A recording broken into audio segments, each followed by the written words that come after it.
Once again, if you're watching this, please be sure to like the video, subscribe to the channel, comment down below. Let me know what you think. Thanks. Hey everybody, happy Saturday. I just figured I'd get on here and talk to y'all because I don't have a reality show I've been watching to talk about because Love After Lockup, Life After Lockup hasn't started yet. Anyway, so there was just some things, and I know, I usually do my news videos and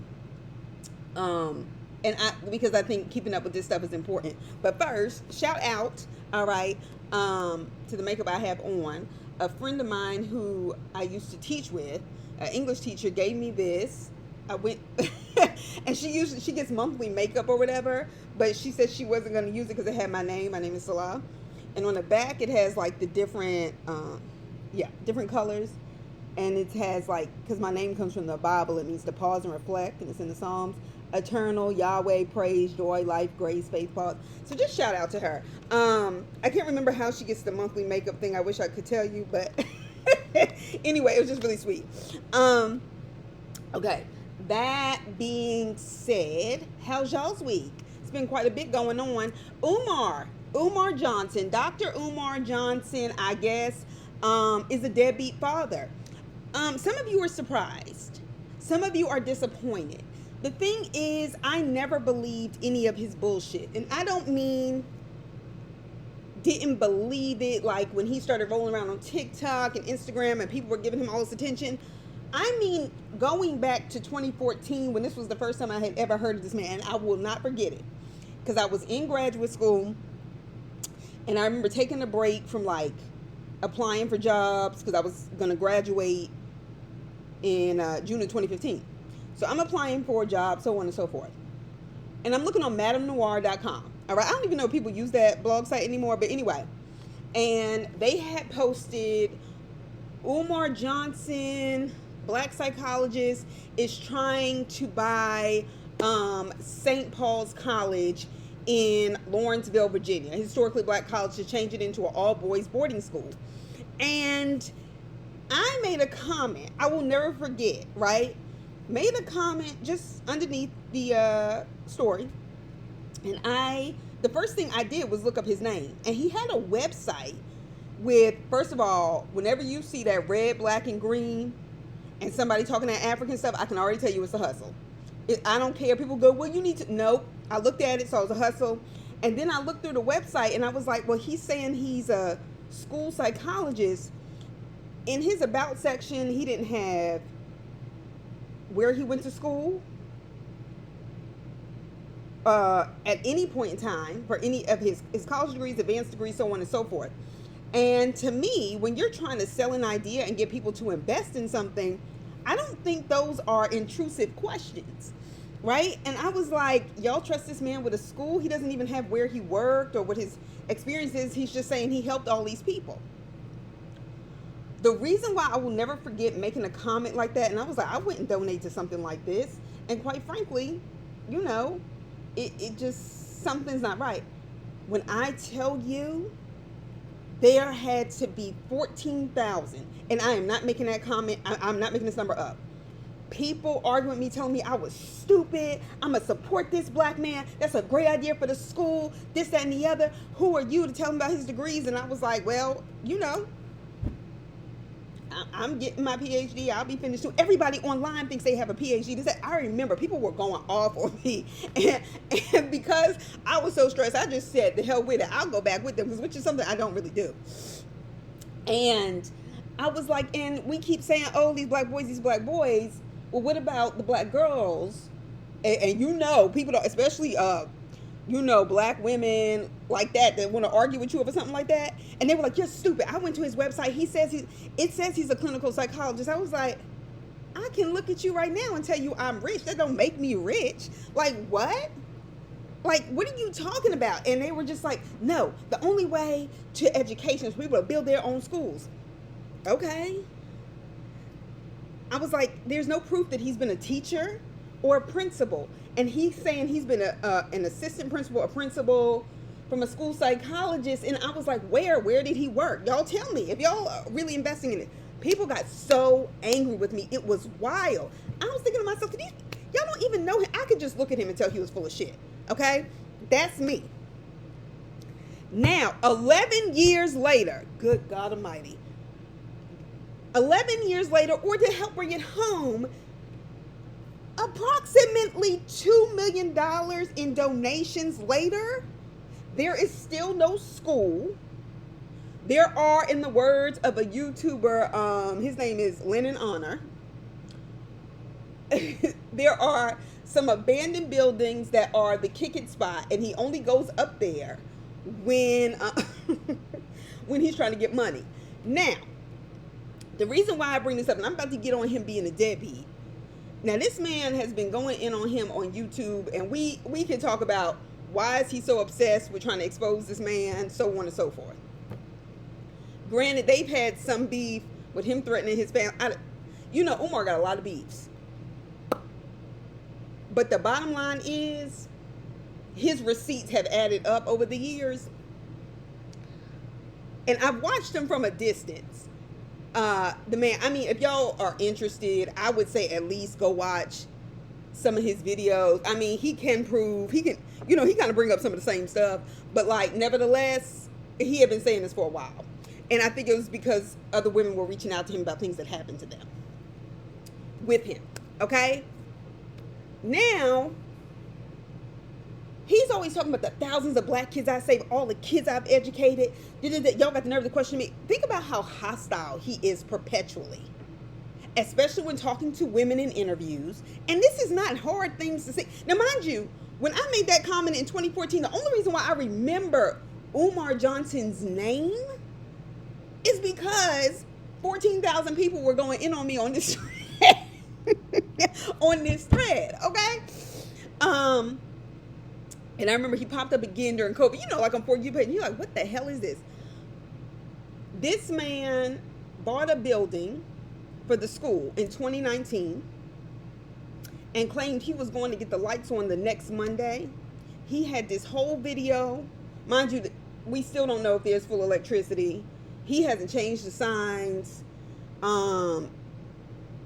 He was taking an inside broom, sweeping off snow off a sidewalk. And I'm like, huh? Like, he's always talking about, we're doing this. We don't know who's on his board. You cannot have a nonprofit or a school without a board. Like, all this kind of stuff. These questions that y'all got mad at black people for asking. And y'all just giving him his money. Every time you turn around, he's begging. PayPal, cash. First of all, Cash App is personal. That should already tip y'all off. And the thing is, if he saved all these children, let me tell you one thing I do know as a teacher. Your students,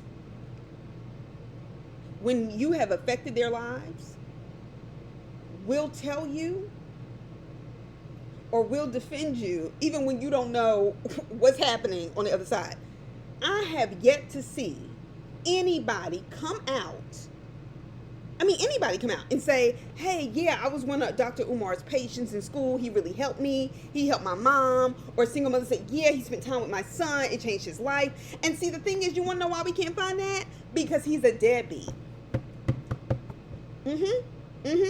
So his daughter made a video this week, bless her heart. She's 22 years old from what I understand. Because she had texted her father, because he gives out his number to the entire world every opportunity he gets, which I think is his way of just soliciting women with who are single with sons, and he can throw that game on them. But that's just me. I don't have no proof of it. She tells him that she's looking for her sister. She knows she has one, and she wanted to get in touch with her. And she said she knows. I think she's like older than her other sister, and she really just feels like she should be guiding her and doing things that she kind of would hope a big sister would do for her. And she was like, I have a great stepfather. He has raised me, but the bottom line, this is my father, and I have a sister, and I want to know her. Long story short, the mother of whoever the other child is has finally contacted her, and that's all she wanted. This son of a gun gets on, not text her back, right? After she talks about, I reached out to my father, he ignored me, he acted like I didn't exist. He has been in child support court, y'all, for over 20 years. For over 20 years. And when he has talked to y'all, he has only talked about having 2 daughters. And there is proof that he has at least 3 children, and we know that because of the child support records, and some really good suspicions that he has more. And then for you, your immediate reaction was not to text your daughter back, but to instead get on Instagram, whatever it was, live, and say your daughter is out of order because she should have come to you. She did. She showed us proof of those text messages. And we know people can make up text messages. That girl ain't making up that shit. Are you kidding me? And we can tell you've been a sorry father because your instinct was to degrade and belittle your daughter who you don't even have a relationship with. You should be ashamed. And accusing her of trying to get clout off of you, you look broke. You act broke. You think it's acceptable to tell black women that they shouldn't expect things from black men because of racism that they can provide for themselves, despite racism and sexism that we experience on a daily basis as well. There are clips of him in interviews actually saying he has not been in his daughter's life, and that she's probably going to be angry with him one day because he didn't show her how a man should be in her life. And now he got the nerve to call her a struggle streamer. She's on TikTok really trying to find her sister, and I felt for this young woman.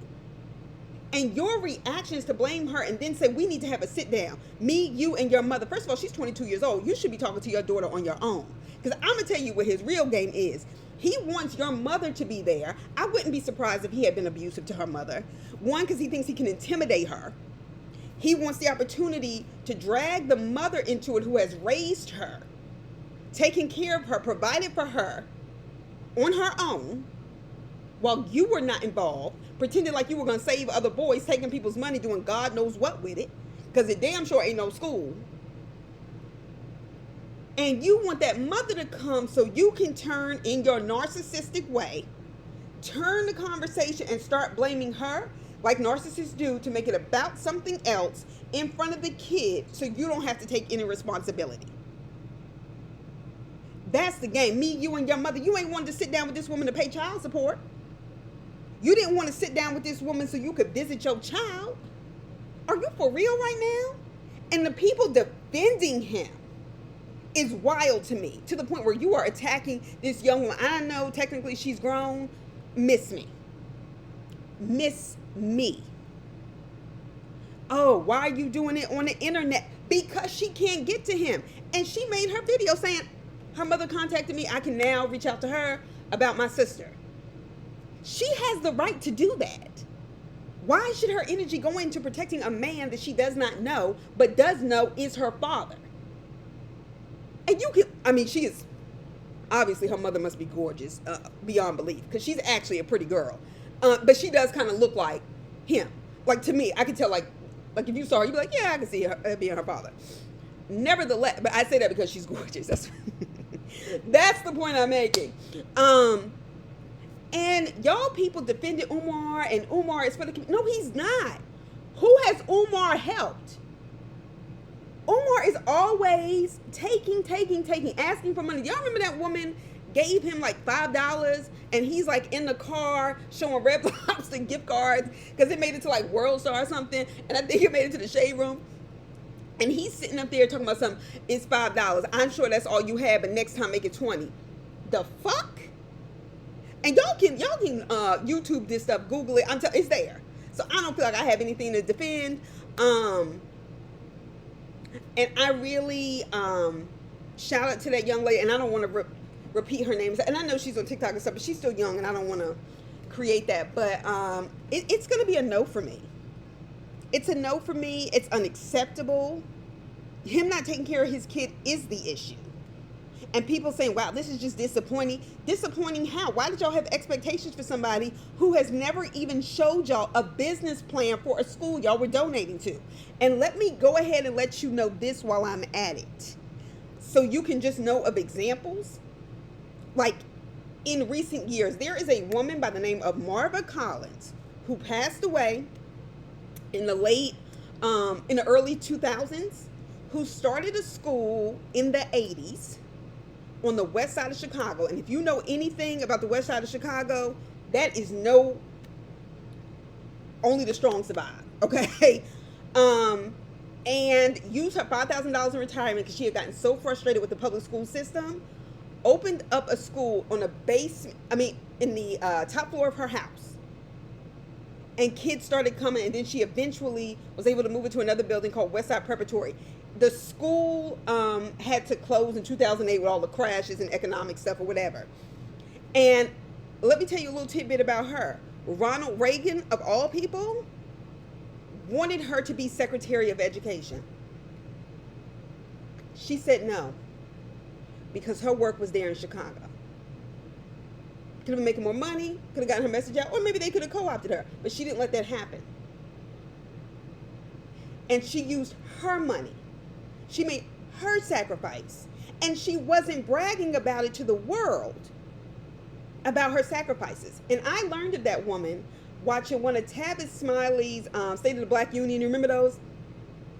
And I remember this one, and I was very inspired by her.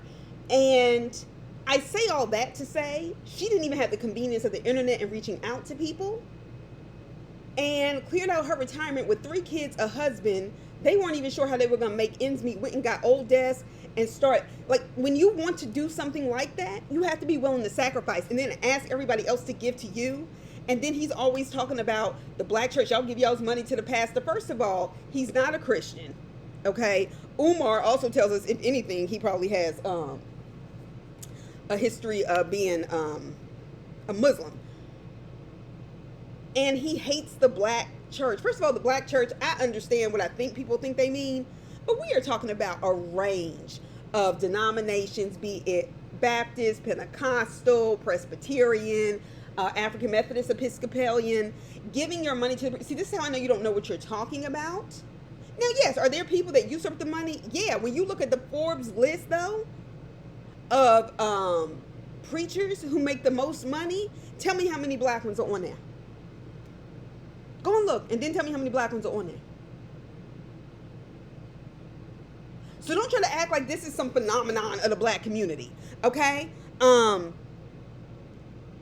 People believe that in bringing 10% of their tithes to the church. And there are plenty of people that show up in church every Sunday and don't give it. There's a lot of sacrifices that preachers make. I know, because I grew up in that home of a preacher's kid, and I don't talk about it often. But the amount of sacrifices my mother and father made financially at our expense in the name of what they believed in, I don't like comments like that. And why are you so worried about it? So instead of taking our money to the house of the Lord, which has built, you know how many churches have schools? You know how many churches have after school programs that they offer to their community for free? Daycare programs that they offer to their members so they know that the people, and that keeps it going and you don't have to pay and all this other stuff. Like, how dare you? They've actually built schools. What are you talking about?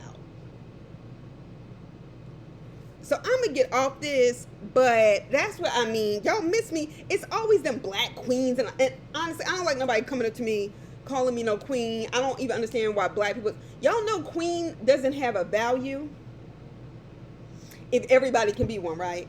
Okay, moving on. Okay, so yeah, I heard about what went down with Stacey from Real Housewives of Potomac. Let me tell y'all something. I still like her. No, I don't believe TJ, and yes, I am completely willing to give her benefit of the doubt, because first of all, TJ acted like he didn't like her this whole time. Okay, and was treating her like she was not gorgeous, like she was not kind, like she was not sweet. And if he was so religious, why are you dating a woman that's still married? Like, have you ever had sex?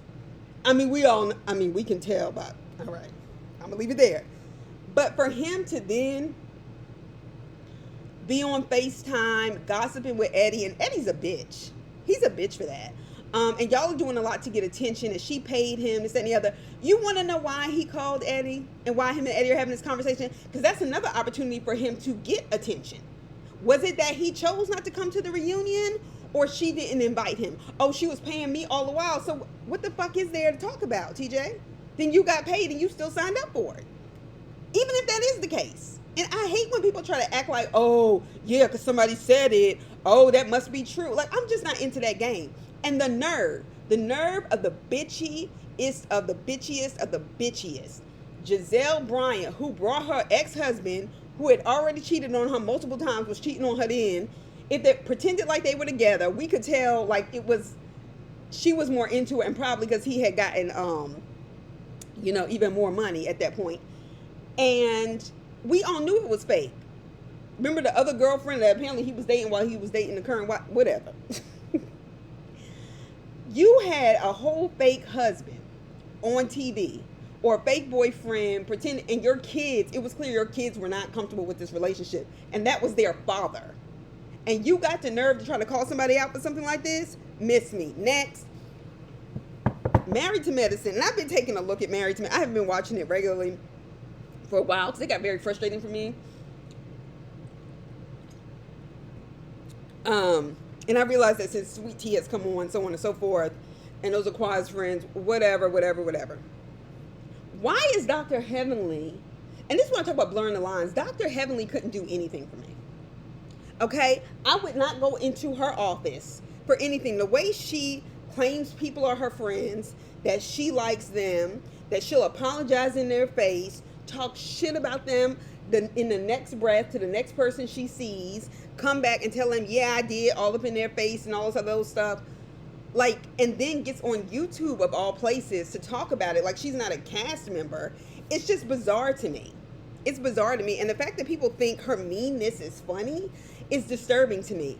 First of all, her talking about, making fun of Sweet Tea. What the hell she got on? This, that, and the other, all this other stuff. That's Heavenly. First of all, I'm confused because I'm trying to figure out why somebody who taped a reunion with this young woman, who already knew what she was wearing, and the cast looks came out, why are you so up in your shoulders about it? Like you probably weren't sitting down for hours with Sweet Tea while she wore that outfit. Like you act like you just saw it. Oh my gosh. See, that's how I know. And I think Heavenly either is on medication or something's off. Something's wrong with her. Heavenly, I looked at those cast looks. First of all, Dr. Jackie's dress is ugly. It's ugly, and the embroidery makes it worse. Now, did Sweet Tea, I think the dress itself was bad? No. And part of me, of course, did look at it and go, oh my gosh, though. They're going to get her for this. I'm going to tell you a huge part of it, though. I think that teal kind of a flowy thing, I don't know. I'm not a fashion person. That actually, to me, is what made it look dowdy. But whatever. And all of her fake kind of trying to be, what's all this? What's this? Heavenly, you are 50 some odd years old. You have not been pretty at any point in your life. Sweet Tea is the most natural looking person on there. Yes, she's married to an asshole. Yes, she's married to a man that's controlling.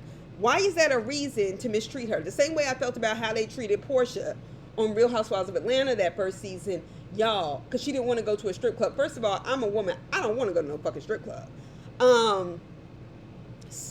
Certainly not with other women. And we know male strip clubs, they tend to be gay. So it's like... Anyway, why are you doing that, darling? Why? Why beat up on somebody y'all have already torn down? My thing is, if something happens, why not be there for her? Why does that make her somebody to mock?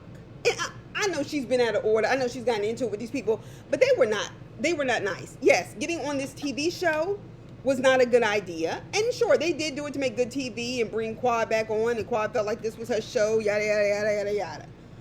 But the way y'all treat her, I can't stand. And y'all know me, I cannot stand a pile up. Y'all have picked on that girl enough.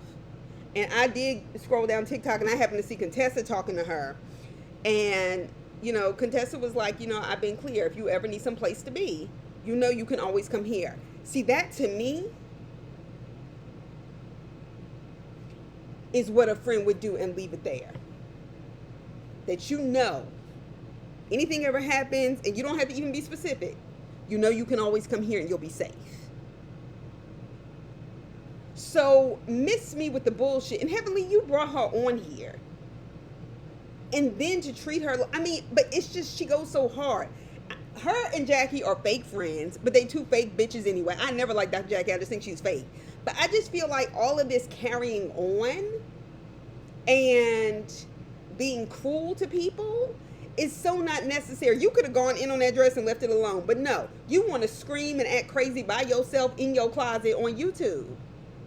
You got all this money, all these businesses. Why are you so obsessed with being so mean to other people?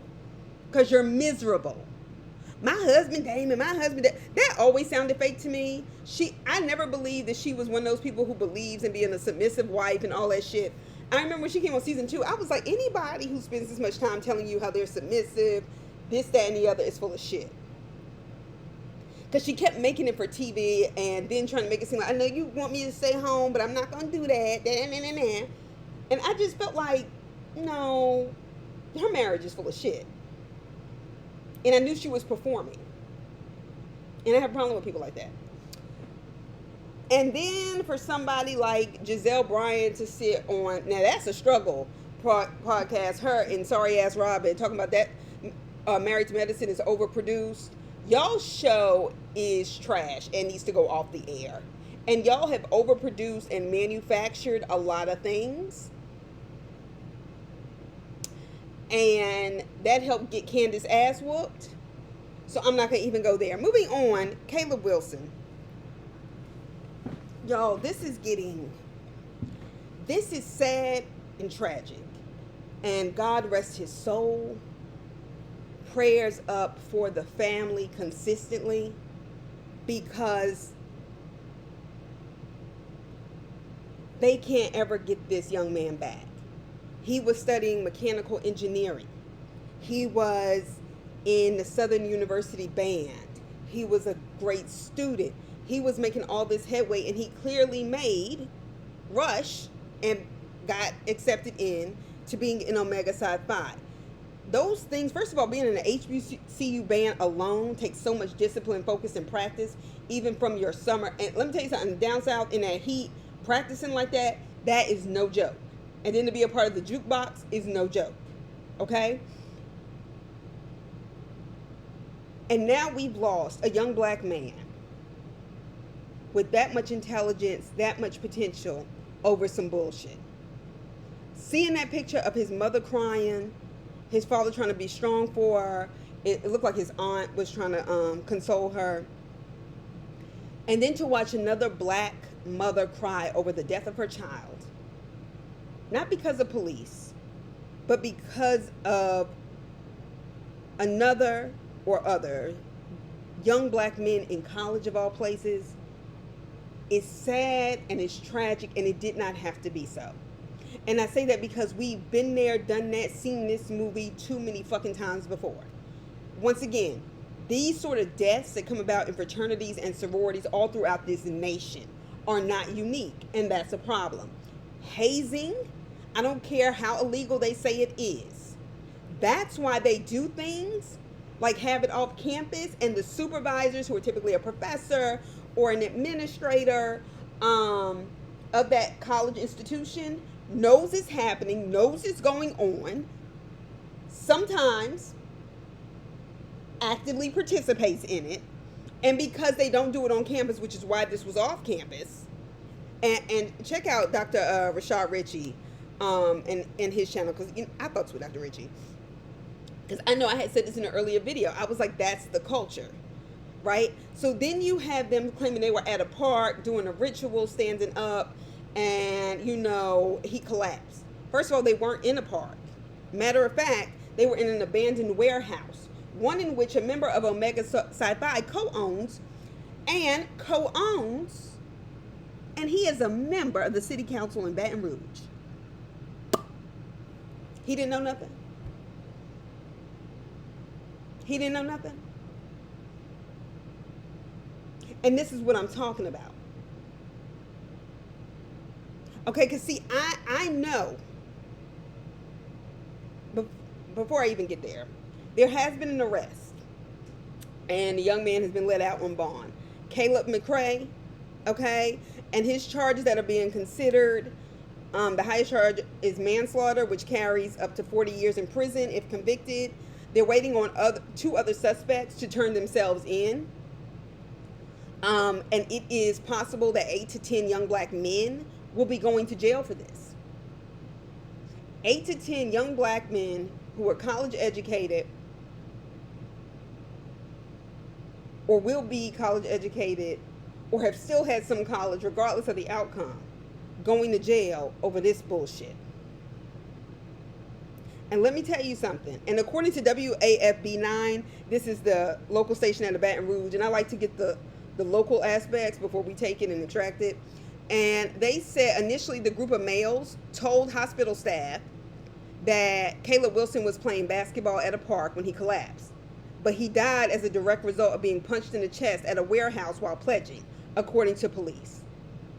First of all, they weren't in the park. That was the first story. And I can tell you right now, they had all gathered to decide what the story was when they took him to the hospital, which is why they didn't call an ambulance, because you wouldn't have been able to try that shit, okay? I don't know why this does that. AI is all in our business. Anyway, the current consequence, based on Southern University's administration's decision, the Beta Sigma chapter of Omega Psi Phi has been shut down immediately with a cease and desist order, so they can't do anything else. Well, I guess you can if you ain't got no members and they going to jail and being interviewed by the police. The school said at a minimum there's no more D9 intake for membership, so I guess if there are pledging processes going on. And at a minimum, it can't happen for the rest of the school year. I said, it's March. College get out in May. Unless you on the quarter system, which they were at UCLA, but very few schools, UCLA, University of Chicago, Stanford, can happen for the rest of the school year. So my thing is, it needs to be shut down for at least a year to send a message. All the D9, even if they weren't involved, it doesn't matter. I'm telling you, that's the culture of this stuff. And people, and let me tell you something, and I know y'all gonna get mad, and I know people gonna curse me out and say all this other stuff, and they can. And I'm about to say something that is gonna be unpopular, but it is what it is. When I saw Caleb Wilson's picture, originally, I'll tell you this before I start. When I was a rising senior in high school, the summer before, I went to Grambling State University for 6 weeks for a summer program called High Ability. It was truly one of the worst experiences I had up until that point in my life. I was away from Atlanta for the first time, without my family. That's not why it was bad. I had a boy in this program walk up to me. Never mind, I'm not going to even start. Anyway, we were taking undergraduate classes, so some of the people there were also like recent college freshmen, rising college freshmen, and like biology, psychology, English, and there was a young man who walked up to me the first day and said to me, basically, do you like fucking? Now, mind you, I'm 17, and I was a late bloomer because I had parents that didn't just let us do whatever the hell we wanted to. Thank you. And I was like, what? No, I don't do that. This boy and his friends harassed me for the rest of that fucking summer, making it hell. Oh, yeah. Shiva, everybody's laughing. Now, mind you, let me tell you how good God is. Okay.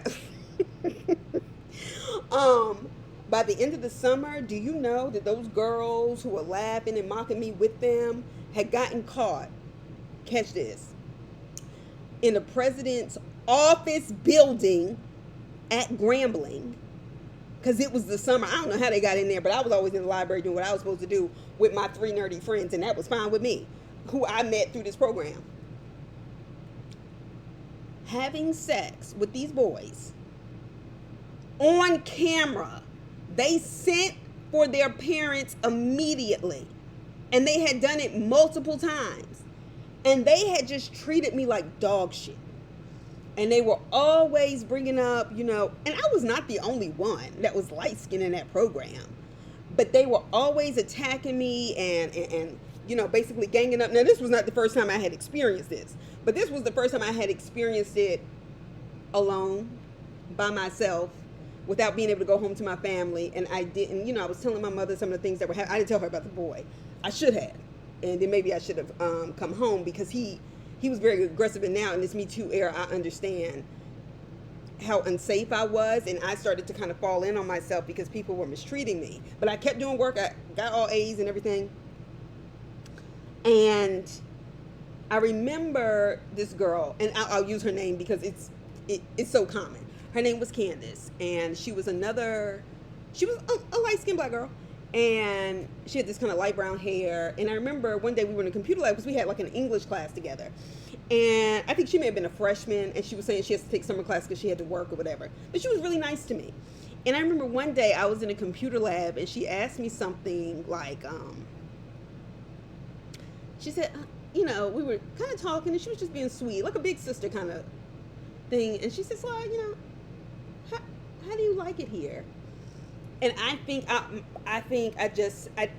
was one of those people, I don't like to cry in front of other people, but I could tell I was starting to well up and that's all she asked me, is how do you like it here? And so I started telling her all this stuff, and I'm not even telling y'all how bad this guy. And she said, oh my gosh, all this time you've been doing this? This may have been like maybe after like a month or so, and I had like 2, and I was like, yeah. I said, but I don't really know what to do. I don't want to fight. I just want to do my work. And she said, Salah, first of all, let me explain something to you. She was like, the girls who are teasing you wish they were virgins. Okay? She said, I seen the way these girls act. She said, but don't pay them no mind. And I was like, I try not to. But she was being sweet. She wasn't dismissing my feelings. And she said, you know why they're messing with you? Because I hadn't dared mention my skin complexion. And she goes, it's because you light skin. And she said it so matter of fact. And one of my 3 nerdy friends, because all 4 of us would go to the library, and people, didn't like us, but they really wanted me. It was me they were after. And I remember she said, and because she was from like Shreveport, Louisiana or whatever, and she goes, well, they're just messing with you because you're light skinned. And I was like, well, you're light skinned too. She was like, yeah, I know, but that's really why they're attacking you. I mean, I'm kind of from here. I kind of know how people think. But that's why they keep going after you, which obviously was obvious because they kept, calling me all kinds of names because I was light. And I was like, well, how can they not mess with the other light skinned girls? She was like, it doesn't have to make sense, but that's why they don't like you. That's it. She was like, that. I mean, like, she was like, that's it. And so I remember the girl Candace telling me, she was like, girl, that's been happening to me for a long time. She said, now, I get it. You don't want to let them see you sweat. She said, but let me tell you something, they're jealous. That's all it is. That's all it is. And that has been a part of my real coming to age. And when we talk about the colorism stuff, the reason why I want to be clear about this is because I in no way would ever negate that there is a preference for lighter complexioned black women within the African American community, and sometimes in terms of making stars, in terms of who gets famous. And then there is a preference toward darker skinned black women in terms of a preference in how they have chosen to depict black women on TV, usually negatively. Not that black women, don't, have an issue. So I'm not negating that. But I'm one of those people who has said colorism works both ways, because I know the trauma of what it means to be rejected by your community for the very thing you can't help, and to be raised in a black household where I was constantly taught to be proud of my blackness, and then to be constantly disrespected by other black people. And this happened to me in graduate school in California. This has happened to me in real adult life. Like, are you fucking kidding me right now? So why do I bring this up about Caleb Wilson? Because I knew when I saw his picture, I said, I guarantee you whoever did it, this is going to sound bad. It was in Baton Rouge. I said, they're dark skinned. I said, I'm waiting for the picture. because that self-hate from slavery, whatever else people think in their mind that you have by way of being light-skinned, by way of being smart or whatever, because some of y'all have a real slave mentality, like that comes through osmosis, or that light-skinned people are just walking around every day thinking they're better than you. Like, actually, most light-skinned kids are taught the opposite by their families on purpose so they don't go around having that attitude, like Beyonce's mother taught her. Anyway, and when I saw it, I said, there it is. Do not underestimate. Now, I know hazing and stuff happens. Don't underestimate jealousy. Don't underestimate competition. Don't underestimate the fact that there are people that hate you so deeply and want to be you so badly and can't, that they will take you the fuck out. Just for being you. And because they have the power in that kind of scenario where you want to cross and you want to be a part of the brotherhood, they'll do it. I'm not saying that there weren't other people that got punched, because there were. They didn't die because of it. And it may be the same. We may see with the other people, they may be like, just like my friend from Shreveport, just like Candace told me. And I was like, but y'all, you know, we may find that out.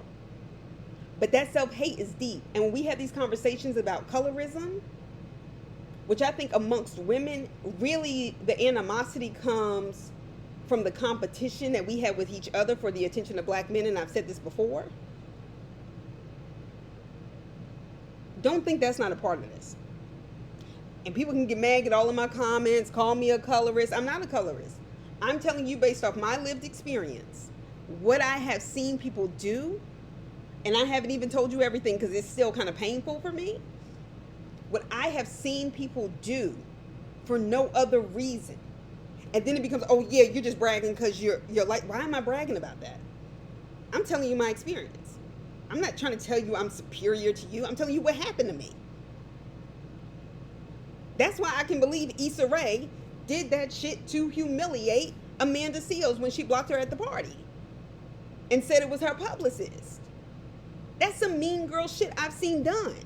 And so it seems like when people like Amanda Seales say, oh, colorism goes both ways, it sounds like, oh no, light-skinned people are making the same argument white people have, as if light-skinned people have some kind of collective power. We don't. They all see us the same. They do. They do.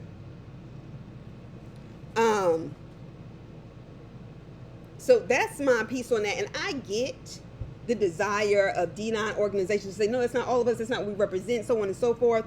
But I want people to also think about their knee-jerk reaction to protect the D9 organization. And I know as a Spelman graduate, as a HBCU graduate, the instinct to protect my institution and HBCUs by and large, because I know that white people love these kind of stories so they can say, see, and then, you know, they love acting like this stuff don't happen everywhere. And so our knee-jerk reaction is to protect it and say it's not all. Well, no, it's never not all. But these rituals, traditions, all these kind of things that end up harming people is something that needs to be addressed. You know, Omega Psi Phi's statement has just been, you know, we're worried about his family, so on and so forth, which I understand. But the larger issue is that this happens. The beating with paddles, the branding of skin. Well, that's a choice. But, you know, all of this you have to prove yourself. The paper versus made Greeks. All of this, you can't make it about trying to protect the image of the organization over one's life. And I'm typically not one that's willing to, you know, I don't like to compare to necessarily, but if we're talking about Black Lives Matter, we ourselves in these so-called large organizations that are supposed to be running everything should value Black lives enough to halt this shit and reorder it. Because we know the lack of brotherhood, the lack of sisterhood in these fraternities and sororities, people still carrying grudges from 1976. Like this, these are real things that happen to people. And so I just think we need to instead say, this is wrong. And, you know, I realized that people were interviewed about Caleb McRae, the guy who got arrested, and there's people saying he's smart, he's funny, he was always smiling. I don't care. How many abusive men are known for being smiling and being friendly and then beating up their girlfriends and wives? How many people who have been serial killers? Somebody said, well, I live next door, they were nice all the time. Like, that doesn't mean anything to me. And the fact that they, I mean, granted, people, when they panic, they try to come up with a story. But I can guarantee you that punch to the chest wasn't the first time that had happened to him in that situation. And while I survived a bad summer, and everybody has teenage stories. Don't get me wrong. I'm not sitting up here acting like I'm the only one. Or I didn't even tell you about the college girls that they were actually in college, harassing me, mistreating me. Like, I can't even tell you all those stories. And I just felt like, you know, hey, I was one of those people that was brought up in a house where, you know, you suck it up. And, you know, I would tell my mother something when I got back. Then I don't even think I ever told my mother about the guy. And certainly not my father. But I say that to say these experiences are real. And just as sure as we have these conversations about colorism in real life, not on these dumbass reality shows where these bitches are just mean for the sake of being mean, we need to really think about that. Because now this boy is dead, and he's not the first one to die like this. This happens over and over again. And if you look at a lot of these cases individually in these organizations, when, like, literally people always have all these details about, oh, all these things they were accomplishing. Do not think jealousy does not play a part in that. And that's just my thoughts. And I welcome comments. I welcome disagreements. I don't welcome accusations against me. But but nevertheless, please comment, like, subscribe, do your thing. And those of you who are interested in in Umar Johnson, you might want to look up that guy Lennon Honor, because he kind of on top of it with that. Anyway, I'll talk to y'all soon. Bye.